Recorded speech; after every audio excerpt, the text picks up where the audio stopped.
சட்டப்பேரவையில் முதலமைச்சர் ஸ்டாலின் உரையாற்றி வருகிறார். அதனை பார்க்கலாம்.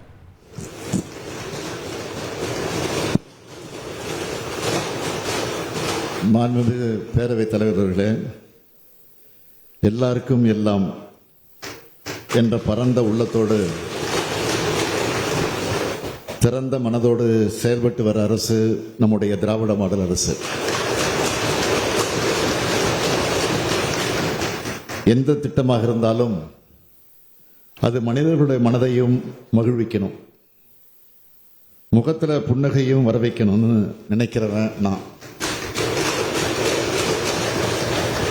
அனைத்து துறை வளர்ச்சி, அனைத்து மாவட்ட வளர்ச்சி, அனைத்து சமூக வளர்ச்சி, அனைத்து மக்கள் வளர்ச்சி என்ற 4 தொடரில் எல்லாமே அடங்கியிருக்கு. அதைத்தான் எல்லாருக்கும் எல்லாம்னு சொல்றோம்.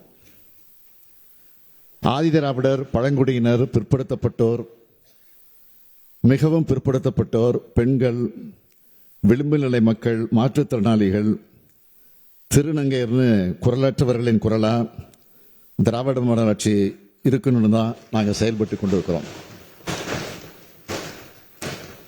என்னோட ஒவ்வொரு கையெழுத்தும் அவங்களோட வளர்ச்சிக்கும் எழுச்சிக்கும் அடித்தளமா அமையணும்னு நினைக்கிறேன். அந்த வகையில் இன்றைக்கு வரலாற்று சிறப்புமிக்க நாளா அமைஞ்சிருக்கு. மாற்றுத்திறனாளிகளோட நலன அக்கறையோட பல்வேறு முன்னோடி நடவடிக்கைகளை மேற்கொண்டு வரும் நாம் இன்னைக்கு முக்கியத்துவம் வாய்ந்த 2 சட்ட முன்வடிவுகளை அறிமுகப்படுத்த போறோம். மாண்புமிகு பேரவைத் தலைவர் அவர்களே, தலைவர் கலைஞர் அவர்கள்தான் மாற்றுத்திறனாளிகள் என்ற சொல்லை முதலாக பரிவோடு உருவாக்கினார். அதே அக்கறையோடு தான் நானும் அந்த துறையை கவனிச்சுக்கிட்டு இருக்கேன். நாங்கள் ஆட்சி பொறுப்புக்கு வர்றதுக்கு முன்னாடி இந்த துறைக்கான நிதி ஒதுக்கீடு 667 கோடி ரூபாயா இருந்துச்சு. ஆனா இப்போ இந்த நிதியாண்டில் 1432 கோடியா, அதாவது 2 மடங்கு உயர்த்தி இருக்கிறோம். இன்றைக்கு இந்த மானிய கோரிக்கை விவாதிக்கப்பட இருக்கிறது. மாற்றுத்திறனாளிகளுக்கு கருணை அடிப்படையில் மட்டுமல்ல, உரிமை அடிப்படையில் நாம திட்டங்களை தீட்டி வழங்கி கொண்டிருக்கிறோம். இந்தியாவிலேயே அதிக எண்ணிக்கையில் மாற்றுத்திறனாளிகளுக்கு மாதாந்திர உதவித்தொகை வழங்குகிற மாநிலம் நம்முடைய தமிழ்நாடு தான். மாற்றுத்திறனாளிகள் நலத்துறை சிறப்பு வேலைவாய்ப்பு முகாம்களை நடத்திட்டு வருது. அரசு உயர் பதவிகளில் மாற்றுத்திறனாளிகள் வேலைவாய்ப்பு பெறுவதை ஊக்குவிக்கும் பொருட்டு ஊக்கத்தொகை வழங்கிட்டு வரோம். மாற்றுத்திறனாளிகளுக்கு சுய தொழில் புரிய கடனுதவி வழங்கக்கூடிய திட்டத்தை அறிவுசார் குறைபாடு உடையவர், புற உலக சிந்தனையற்றோர், தசைச்சிதைவு நோயினால் பாதிக்கப்பட்டவர்களின் பெற்றோருக்கு நீட்டி வச்சு அரசாணை வெளியிட்டிருக்கிறோம். அரசு பணியாளர்களுக்கான தேர்வுகளில் மாற்றுத்திறனாளிகளுக்கென நடைமுறைப்படுத்தப்பட்டு வரும் 4 விழுக்காடு இடஒதுக்கீடு மூலம் கடந்த 4 ஆண்டுகளில் இதுவரை 493 மாற்றுத்திறனாளிகள் அரசு பணியை பெற்றுள்ளார்கள். இதேபோல மாற்றுத்திறனாளிகளை பணியமர்த்துறத தனியார் துறைகளை ஊக்குவிக்கிறதுக்காக தனியார் நிறுவனங்கள் ஒவ்வொன்றும் குறைந்தது 10 மாற்றுத்திறனாளிகளை பணியமர்த்தி இருந்தால் அத்தகைய நிறுவனங்களுக்கு மாதந்தோறும் ஒரு நபருக்கு 2000 ரூபாய் வீதம் ஊதிய மானியத்தை ஒரு ஆண்டுக்கு அரசு வழங்கும்னு அறிவிச்சிருக்கிறோம். மாற்றுத்திறனாளிகளுக்கு உதவும் நவீன கருவிகள் வழங்கும் திட்டம் 125 கோடி ரூபாய் செலவில் செயல்படுத்தப்படும் அறிவிச்சிருக்கிறோம். மாற்றுத்திறனாளிகள் மெரினா மற்றும் பெசன்ட் நகர் கடற்கரைகளில் கடலுக்கு அருகில் சென்று கடலை கண்டு ரசிக்க சிறப்பு மரப்பாதையை உருவாக்கி இருக்கிறோம். இதுக்கெல்லாம் மகுடம் வைப்பது போல மாற்றுத்திறனாளிகளின் குரல் உள்ளாட்சி அமைப்புகள்ல ஒலிக்கணும். கடந்த பிப்ரவரி 27ஆம் நாள் குளத்தூரில் நடைபெற்ற தஞ்சை பெரியார் அரசு பல்நோக்கு மருத்துவமனை திறப்பு விழாவில் இதை நான் அறிவித்தேன். அடுத்த நாளே என் வீட்டுக்கு வந்த பேராசிரியர் தீபக்நாதன் தலைமையில் மாற்றுத்திறனாளி தோழர்கள் எனக்கு நன்றியும் பிறந்தநாள் வாழ்த்துக்களும் தெரிவித்தாங்க. 12,000 மாற்றுத்திறனாளிகளுக்கு இதனால உள்ளாட்சி அமைப்புகளில் வாய்ப்பு கிடைக்கும். கடைகோடையில் இருக்கக்கூடிய மாற்றுத்திறனாளிகளுக்கும் அவங்க வாழ்கிற ஊர்லயே இதனால மரியாதை கிடைக்கும். அவர் சொன்னார், என்னை சந்திக்க வந்தவங்க தீபக் சொன்னார், இந்த 4 ஆண்டு திராவிட மாடல் ஆட்சி சாதனைகள்லயே இதுதான் டாப் அப்படின்னு நிகழ்ச்சியோடு பேசினாங்க. அவங்க இந்த சிறப்புமிகு சட்டம் முன்மொழியக்கூடிய இந்த வேலையில சட்டமன்றத்துடைய பார்வையாளர் மன்றத்திலிருந்து இதையெல்லாம் காண்பதில் நான் மற்றற்ற மகிழ்ச்சி அடைகிறேன். மேல வந்து உட்கார்ந்துருக்கிறாங்க.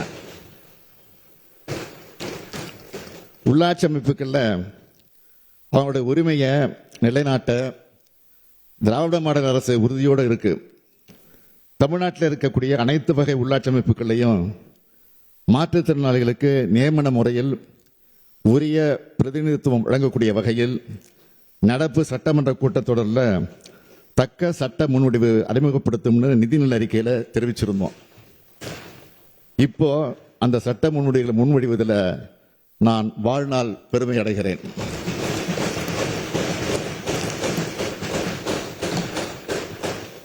அருந்ததியின மக்களுக்கு 3 விழுக்காடு வழங்கும் சட்ட முன்வடிவுகளை இதே மாமன்றத்தில் தாக்கல் செய்யக்கூடிய பெருமையை நான் அடைஞ்சேன். 2009ஆம் ஆண்டு அன்றைய முதலமைச்சர் தலைவர் கலைஞர் அவர்கள் அந்த வாய்ப்பை எனக்கு வழங்கினார். அன்னைக்கு இருந்த அதே மனநிறைவோடு நான் இன்னைக்கு உங்க முன்னாடி நிற்கிறேன். நகராட்சி நிர்வாகம் மற்றும் ஊரக வளர்ச்சித்துறை ஆகிய துறைகளுடைய சார்பாக இந்த 2 சட்ட முன்வடிவுகள் அறிமுகப்படுத்தப்பட உள்ளன. தமிழ்நாட்டில் இருக்க அனைத்து உள்ளாட்சி அமைப்புகளையும், அதாவது கிராம ஊராட்சி, ஊராட்சி ஒன்றியங்கள், பேரூராட்சி, நகராட்சி மற்றும் மாநகராட்சிகளில் மாற்றுத்திறனாளிகள் நேரடியாக தேர்தலில் போட்டியிடாம நியமன முறையில் உறுப்பினராகப்படுவாங்க.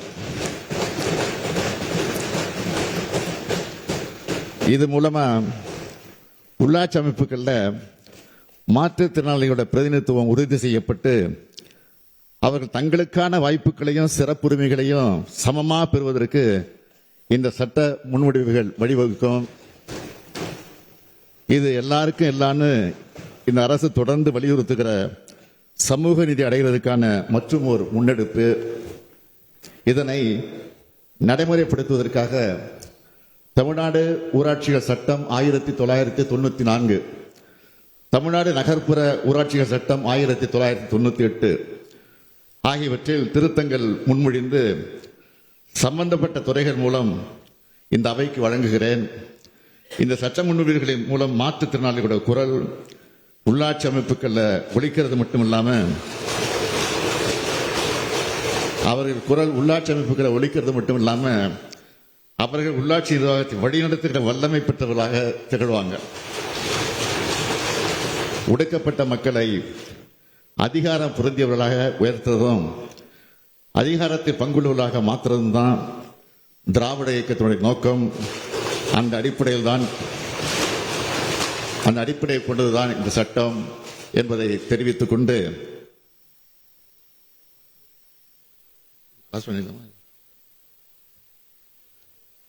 மாண்புமிகு பேரவைத் தலைவர் அவர்களே, 2025ஆம் ஆண்டு தமிழ்நாடு நகர்ப்புற உள்ளாட்சி அமைப்புகள் திருத்த சட்ட முன்வடிவை அறிமுகம் செய்ய அனுமதி கோருகிறேன். மாண்புமிகு முதலமைச்சர் அவர்களின் தீர்மானம் பேரவையின் முடிவுக்கு விடப்படுகிறது. ஏற்போர் ஆம் என்க, மறுப்போர் இல்லை என்க. ஏற்போரே அதிகம் என்று கருதுகிறேன். ஏற்போரே அதிகம். தீர்மானம் நிறைவேறியது.